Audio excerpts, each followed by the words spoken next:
As we continue with Let's Chat on this rainy, wet Tuesday morning, we're going to spend a few minutes talking with Sergeant Wayne Jefferson from the Chattanooga Police Department. Sergeant Jefferson is in charge of the Community Outreach and Crime Prevention Program. Sergeant, good morning. First of all, thank you very much for your service. You guys do a heck of a lot for our community that a lot of people are not aware of. 24/7, all around the calendar. We want to thank you for that. I appreciate it. You're spearheading, I think, the Chattanooga Citizens Police Academy that's coming up, and that's been going on for, what, almost 20 years now? Yeah, since started in 1999 under then Jimmy Dotson, the chief. Right. And the purpose of it was to bridge the gap between the community and police. How has the mission for the Citizens Police Academy changed over the years? It really hasn't. We added more. I think it actually started out with 7 weeks. We're up to 9 weeks now. Right. And it's because, you know, the things change and there's more information to get out. But the mission still is bridging the gap between the citizens and the police department. What do you cover in the police academy? It changes a lot, but some of the main things we cover, you get a chance to talk to the chief, a big question and answer thing there, SWAT. We cover K9. We try to cover the more popular themes. Sure. Crime scene unit, DUI comes to talk. So we cover 2 classes a night. It's a lot of information to get in. And there are more subsets, if you will, of police work that folks are exposed to than what you might think when you're taking the police academy. Oh yeah, you get to see, a lot of people think we just go answer call, but it's so much in between there. It certainly is. Who's eligible to join in the Chattanooga Citizens Police Academy? Do you have to be a resident of the city itself?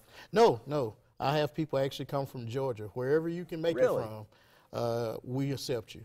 Because the main thing is just not our police department. If we can help any other police department or community see things a little bit better, then we'll accept them. Where do you start? Assuming you go through the paperwork, and I guess you have to pass some sort of background check. What's the first thing that the folks learn on the first class? The first class, we actually talk about kind of the history of police, and it's more or less, and even actually in this time, we're going to have a lieutenant come in. He's going to talk about the trauma that actually officers go through. So we try to give you a setup, more or less, of where we are, what we're trying to do, and where we're trying to go. Because things like PTSD is pretty, I won't say common, but there's a lot of officers at all levels in the department that get hit by this to some degree. Yes, and as we start getting more into the vicarious trauma thing, we were finding that, you know, as a police officer, you were just told to take it and deal with it. And now we're learning and trying to do more to help our officers have a better understanding of what they're going through. Sure, you got to be proactive in something like that. Tell me, what's the cost involved in this? Is there one? Believe it or not, ours is free. Is it really? And we feed you. So we try to bring the things in to give the best opportunity. Right now, we're allowed to do it for free. I know some other departments were charging $70 per class, so this is a great opportunity. I really enjoy the fact that we're actually offering this free to the citizens that want to participate. I have heard from some other mid-sized cities who, their folks are in the media, and we'll talk about their individual cities, Citizens Police Academy, and sometimes just cost prohibitive for folks to attend this, but you guys are able to do it free.